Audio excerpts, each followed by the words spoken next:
Cutting it close today. As you can see, I just got in from my run. I didn't even have time to get it together, but we jumping right into this. So I'll explain why later. Let's get started. So happy Wednesday. Today is Wednesday. This is the 13th day of April. This is the 73rd episode, if you can believe that, of season 3, if you can believe that, of the Be Your Own Hero show. HERO is an acronym. It means helping everyone reaps optimism. In other words, helping others helps you. It's a reciprocal action. It works if you work it. I'm your host. I'm sekouwrites. I'm a professional creative, which means I do a bunch of different things. And I'm also the creator of the HERO Ministry movement, which is my effort to uplift and inspire people in general, and specifically the unhoused community. So join me here Monday through Friday at 8:45 a.m. Central Time, 9:45 a.m. Eastern, 7:45 a.m. Mountain, to hear me talk about my journey of becoming my own financial hero. And shout out to New Thought Media Network for allowing me this platform to talk about my journey of becoming my own financial hero. I hope that something I say about my journey helps you in your journey to change your financial future and your financial present. So, all that said, just remember, I'm not a personal trainer nor am I a financial advisor. So just take what I say with a grain of salt. Do your own due diligence. Do your own due diligence. And if this show provides any value, please like, please comment, and most of all, please share. All right. So I'm going to go in order, and I'm going to circle back to why I'm just coming in. So, HERO Ministry Movement news, run streak. Let's do that first. I'm excited that I've got comments in the chat already. So shout out to Nan, shout out to Tim, shout out to Gladys, shout out to Linda. It's popping today. It's popping today. All right, so let me play today's run story. As you will see, I'll wear the same thing because I just came in from my run, and I've got a couple comments, but here we go. Check it out. Run streak, day 317. I've been running every day, at least a mile a day for now, 317 days in a row. And that's it. Oh, I added up my miles. I am over 930 miles run. What? Coming up on 1,000 miles run. Uh-oh. Here comes the sweat. No wristbands today because you know why? You know why I don't have wristbands on today? Because my wristbands are still soaked from getting drenched yesterday in the thunderstorm. They're still wet, but still drying out. So no wristbands today. Oh, shoot. I didn't realize I had my finger over the camera. Sorry about that. So, yeah, no wristbands today. And my sneakers are still wet from yesterday. So I spent some time this morning Googling how to dry sneakers after running in the rain, and there's a whole science behind it. I'd never looked it up before. You got to put newspaper inside the sneaker. You got to wrap the sneakers in a towel. You got to put them in a certain place in the house. So I did none of that. So let me tell you, it was miserable being completely dry and putting on damp sneakers. But I learned the lesson. Next time I will do all the things to get my sneakers and my wristbands right for the next day. Okay, so I guess that's my run story. Be prepared. The only way to be prepared is to do research about how to be prepared. As many times as I've run in the rain, thunderstorms, inclement weather, I never thought to Google how to dry out your sneakers after the run. And honestly, this is the first time they've been damp again the next morning. I guess that's what prompted me to look it up. But now I know, and now you know too. Okay, I feel like I'm rambling. Anything else? No, I think I ran through, do I have enough time? I ran through Hadley Park the other day, and I was running up behind, I was coming up behind this woman who was walking with a walking stick, right? And then I got close to her and realized that it was an aluminum bat. So I was like, hey, good morning, like yards back. I was like, hey. And she turned around abruptly. And I was like, hey, just making sure you don't hit me with the bat. Good morning. And then she relaxed. But she was ready. She was ready with that aluminum bat. So No less there. Just be aware of your surroundings. All right, so let me go ahead and get ready for the show. I'm running late. Yeah, so check out the Be Your Own Hero show. The link is in the bio. It's on YouTube and on Facebook. You can watch all the previous episodes on YouTube. We're in season 3. This is a financial abundance, financial awareness, financial literacy show. So check it out. All right, see you in a bit. Later.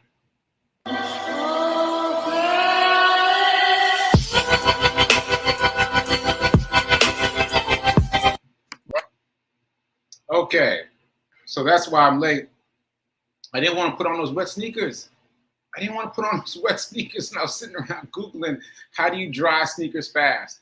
And now I know, but you got to start. You got to start the night before. And the Margareta about the lady with Lou and Bat. Now it's funny because I ran in that same park this morning and I was looking around for the lady because it looked like a walking stick from a distance. It was only when I got close that I realized that she had an aluminum bat, and I was not going to run past her without her being aware of my presence. So I made a lot of noise.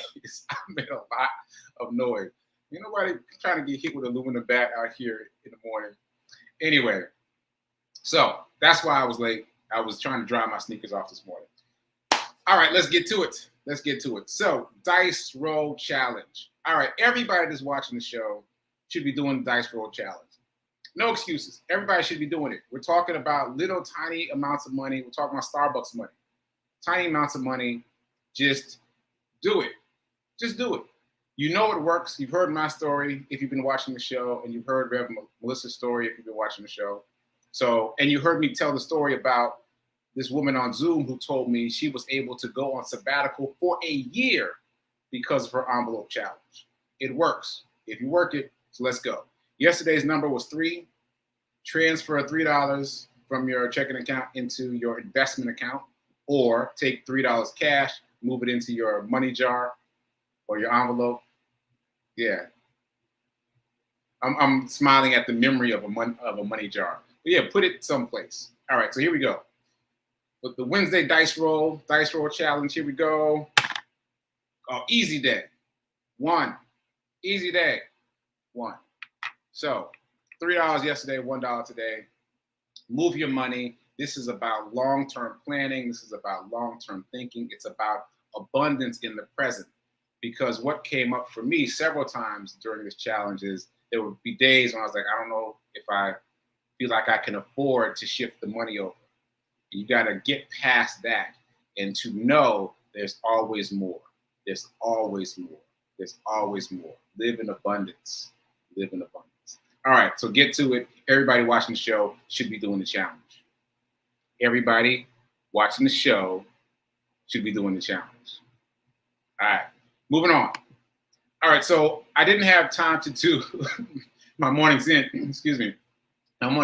because I was too busy trying to figure out how to drive my sneakers off. But as I've mentioned before in this show, I have set up my social media to ambush me with positive messages. So I was ambushed by a positive message on TikTok that really resonated with me. So I'm going to tell that story briefly. So I'm not even sure who the person was, but here's his story. He said he was consulting with the client, and what he suggests to all his clients is to do something. How did he put it? Do 2 minutes of something every day. Something that you're trying to do that's new. Do 2 minutes of it every day. Just 2 minutes. And so he had this one client that was trying to go to the gym. And so that client would go to the gym every day for 5 minutes. Even he went a little bit more than 2 minutes. He did 5 minutes. So he'd get to the gym and do something for 5 minutes. So that's nothing. That's half an exercise. That's just like getting set for an exercise. It would take him longer to get to the gym than he spent at the gym, right? And it seems ridiculous, but I could already see where it was going because of my experience with running. But in case you can't see where it's going, let me finish the story. So client goes to the gym, he spends 5 minutes a day, putzing around, and then he leaves. And he does that for like 6 weeks to 2 months or so. And then after that, he doesn't make a decision. He just starts doing things at the gym. Like that half exercise becomes a full exercise. And then the next day, it becomes a little more. Again, no conscious decision was made. He's just building and building and building. And so the secret is, and I love the way he put it, because I understood it intuitively, but the way he put it is great. The secret is you can't improve upon a habit until you create a habit. You can't improve upon a habit until you create a habit. So what his client was doing was creating the habit of going to the gym, going to the gym, going to the gym, going to the gym. And then once that habit was created over the course of 6 to 8 weeks, the client started improving upon that habit, started doing a little more and a little more and a little more. Now this has strong resonance for me in terms of my run streak. So when I first started my run streak in June of 2021, I swear it seems like yesterday, but in June of 2021, my stated goal was to run a mile a day for 30 days for a total of 30 miles. And I thought that was impossible. I don't say that often, but I didn't think it was possible. I didn't think I could do it. Straight up, I didn't think I could do it. I thought I'd make it about halfway through the month. I decided I was going to try my hardest, but I didn't think it was possible. That said, a mile at that time seemed like a ridiculously long run, a ridiculously long amount of time, all the things. But I stuck with it, right? And over the course of that month, I developed the habit of showing up, the habit of showing up, the habit of showing up every day, showing up every day. And by the end of that first month, I'd run 62 miles. And I was like, what? I was only going for 30 and I ended up with 62. And it just happened. Or I never decided I was going to go over 30. It just happened organically. Like I got used to showing up. I got used to the demands, and then my body adjusted. I was like, I think we can do a little more today. And then also I was running with Black Men Run sometimes. And I was like, all right, let me see if I can keep up with them today. Let me see if I could do the whole route. Because I remember when I first started running Black Men Run, it would be kind of a running joke. Like, Sekou, you going to do the short loop or the long loop? And I'd always be like, short loop. Shortest possible loop. Shortest possible. Is there a loop around the parking lot? No? All right, well, the next shortest possible loop. But now, the distance doesn't faze me. But that's only because I developed the habit of showing up, right? And so that lesson from TikTok today really resonated with me. And I hope it resonates with you. It's not what did I call it before? It's not the volume of what you do. It's the frequency of what you do. Like if you do, one more example. If you do 10 push-ups a day, that sounds ridiculously small, or maybe sounds like a lot, depending, right? But it's not a big number, 10. But if you did 10 push-ups a day, every day, that's over 3,000 push-ups a year. It adds up. People underestimate the impact of incremental effort. So people want to do like 100 push-ups a day, right? But then can you maintain that? Like, yeah, if you're relatively fit, you could get 100 push-ups done in a day. You can spread it out over the course of the day, but can you do it again the next day and the next day and the next day? And so a friend of mine just quoted me back to me last week, and she said that I gave her the advice to focus on frequency over volume. That she was concerned about how much she did on the Peloton, like how many miles, how many minutes, etc. And I was like, no, don't worry about that. Just show up. Just get on the bike every day. And now that I have listened to that TikTok, I'll say next time, get on the bike every day for 2 minutes, 1 minute, smallest possible increment, because you want to build the habit of showing up. And then you can improve upon it. All right, so I went off on a whole tangent just now. Linda, I got in the flow, Linda. I got in the flow. So let me circle back to the show. So that was kind of my morning zen. My morning zen came to us from TikTok, and that idea about just showing up. Just build the habit of showing up, especially for something new, and then it'll get bigger after that. Okay, so moving on. Oh, I'll do a recap of where we are thus far in the 7-day mental diet. I am suggesting formally, I haven't done this yet, but I'm suggesting formally that everybody get it. It's an inexpensive book. You can find it on Kindle. As you see, I'm always reading it off my phone. You can get it on Kindle. You can get a physical copy. It's really a brochure. It's not even a book. It's quick and easy to read. Anyway, I suggest you get it. So here we are in terms of what we've studied thus far in the 7-day mental diet. Okay, so I'm going to do this quickly. Cheerful versus fearful. Remind yourself to reach for cheerfulness when you're not feeling that way. Next, fill in the blank. Money is. You can even do it in your head. Money is what? Test yourself. See what you think about money, about wealth, about abundance by filling in the blank. Money is what? And start reaching for positive words to fill in the blank. Next, remember that thoughts are magnetic. Positive and negative thoughts are magnetic. You have a positive thought, you'll attract more. You have a negative thought, you'll attract more. So think cheerful thoughts, back to lesson 1. Think cheerful thoughts so you can have more cheerful thoughts. Next up, stop your stressful thoughts with visualization.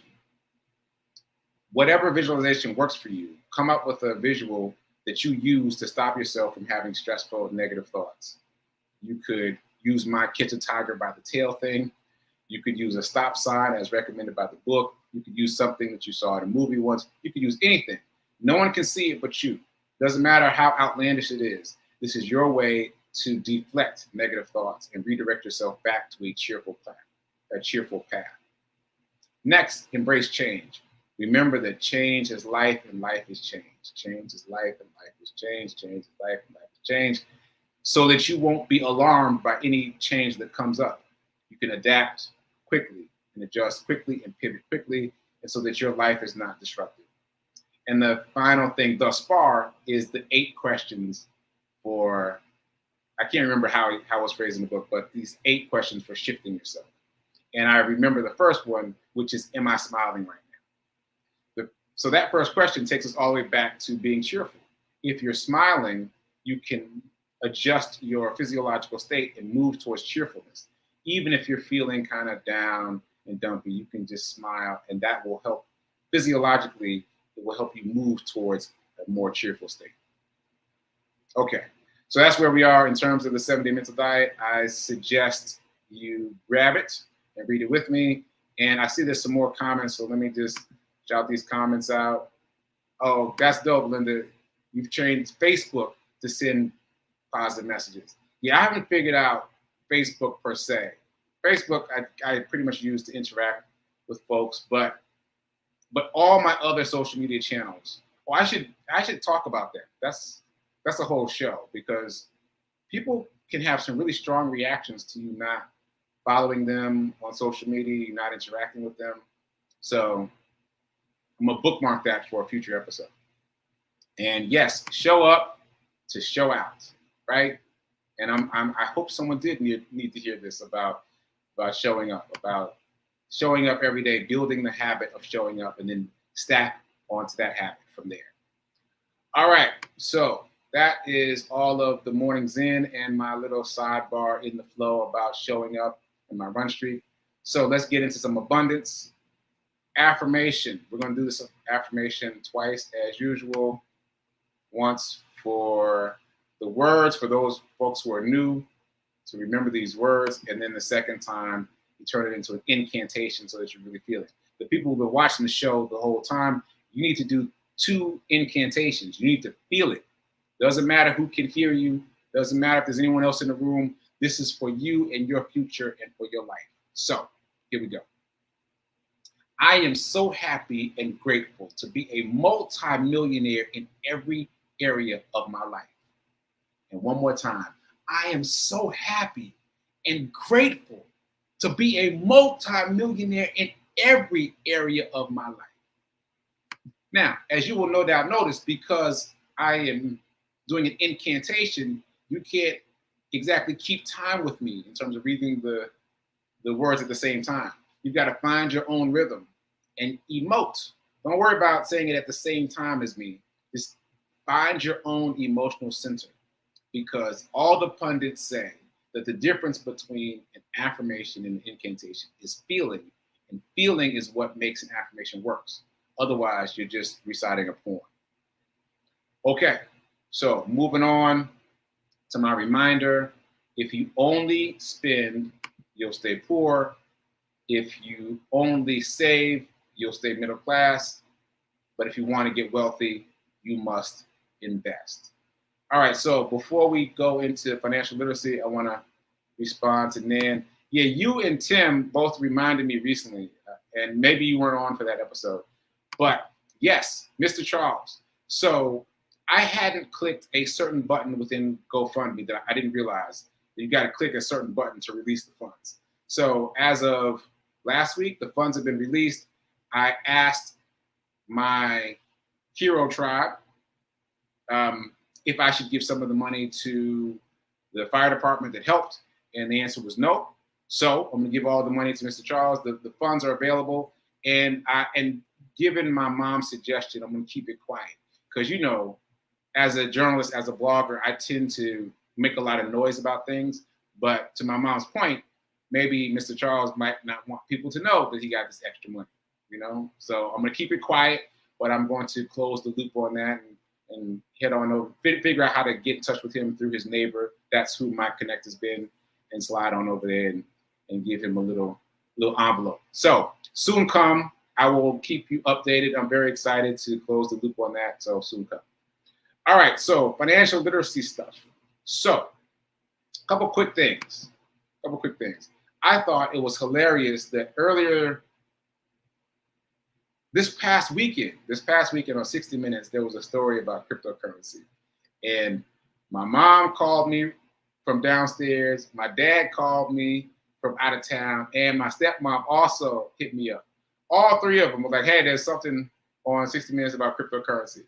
And I love that because we're all expanding our awareness about wealth, about abundance, about investing, about opportunities, right? Because if I wasn't doing this show, probably none of us would have paid attention to it, including myself. But because of this show, because we've all started talking about investing, we've all started talking about what to do with our money, then now our reticular activating system is activated and looking for things that fall into that framework. And if you watch the show, you know that my name for the reticular activating system is the filter seeker. It filters and it seeks. Those are the two functions of it. And so once you bring something new into its awareness, it will continue to seek that thing. And so it's seeking opportunities in cryptocurrency for me and for my family and probably for you too. So that said, I want to jump into this. Yesterday, someone asked me about investing, and she really just said, what would you advise? Because I was asking questions like, you know, well, what are your goals? What are you trying to do? And she was like, just what would you advise? And I get it, because there are literally thousands of stocks just in the US stock market. I think the last time I checked, there were 8,000 different stocks that you could buy, different assets, different positions you could acquire. And that's just in the US stock market. As you may remember, I was shocked to find out, I was shocked to realize that there are stock markets in other countries and we can buy them. So the number of assets that you can buy worldwide is astronomical. So yeah, it can be a bit overwhelming. So I spent the night thinking about what I would advise. And again, I'm not a financial advisor, so I want to be careful with this. I will tell you what I am doing. The way I am thinking about it for myself is like painting. Like all of us have probably painted a house or a room or something before, right? What's the first thing you got to do? You got to apply a base coat. Right? And so I am focusing on a base coat in terms of the stock market. And for me, a base coat has come to be a few certain things. And I'm going to start with cryptocurrency because that's where I started this conversation. So in terms of cryptocurrency, if you've been watching the show, you've heard me say a lot of things about cryptocurrency. This is the main thing I'll say. It's already happened, When I first started talking about cryptocurrency, I was talking about it as something that was going to happen. No, it's already happened. Last time I checked, cryptocurrency as a whole, including Bitcoin, but not limited to Bitcoin, was a $2 trillion industry already. That was months ago, right? So it's already happened. That's bigger than the GDP of Canada. Like it's astronomical. So it's already happened. It's still mainstreaming. It's still becoming a part of the vernacular of everyday use. That hasn't happened yet. The mainstreaming hasn't happened yet, but the financials have already happened. So back in the 90s, there was a dot-com bubble, right? All these dot-coms were coming online. Yahoo.com, Google.com, so many dot-coms, Amazon.com, right? And then there was a bursting. How do they say it? They say the bubble burst, the dot-com bubble burst. And then some companies won and some companies lost. So for example, if you were interested in investing in the search engine part of that, you'd invest in Google. You would have invested in Yahoo at the time because it was much bigger than Google, but obviously Google won. So in terms of cryptocurrency, just to bring this full circle, yes, it's going to happen. Like it's already happened. It's already happened, and it will continue to mainstream. And yes, you can be invested in it, but you don't know who's going to win. It's too early to tell which ones of these cryptocurrencies are going to be successful. So the strategy that I've adopted is to simply buy the biggest companies. Like really, this brings us all the way back to the S&P 500. So the biggest companies in the United States are already spending massive resources into investing and understanding cryptocurrency. Did you know, for example, that McDonald's is coming out with its own cryptocurrency separate from any other cryptocurrency? So McDonald's is one of the companies in the S&P 500, right? So the big companies are already on it. So whereas before I was trying to buy the different cryptocurrencies and these small companies that are in the cryptocurrency space, now I'm just trying to buy the biggest companies in the world, the biggest companies in America. And those are already in the S&P 500. So in terms of creating a base code, for me, the simplest thing is to buy the S&P 500. And for those of you just joining us, just a reminder, the S&P 500 is 500 of the biggest companies in the United States. All 500 of these companies have to check certain things off of a checklist. The most impactful to me is that each of them has to have at least a $14 billion market cap. Each of them, of all 500. And if any of them fall short, they get swapped out for another company. I mean, we're talking about 500 companies that have a market cap of at least $14 billion. So that is a very effective base code. Buy that. You can get exposure to all 500 companies by simply buying the S&P 500. That the ticker symbol for that is SPY or VOO. The Vanguard's version of the S&P 500 is the ticker symbol is VOO, and get exposure to all those companies. So that is the first level of a base code, and that's how I would answer. What would you advise? What I would advise is what I'm doing for myself. What I'm doing for myself is creating a base code by buying index funds like SPY, like VOO, which are both representatives of the S&P 500. Okay, so I'll talk about that a little more this week. It's time for prayer time right now at 10:15, and then after that, it's time for Sit with Rev. Melissa at 10:30. And I can't wait to hear her talk about what I talked about yesterday. I don't remember which day I talked about it, but she's going to talk about it today. This quote: "Beware the barrenness of a busy life." That's by Socrates. Beware the barrenness of a busy life. All right, so stay tuned for that. I can't wait, and I will see you here mañana. Till then, keep doing, be a hero, be your own financial hero, and remember that now is better than perfect in terms of investing. Invest today. All right, mañana. Later.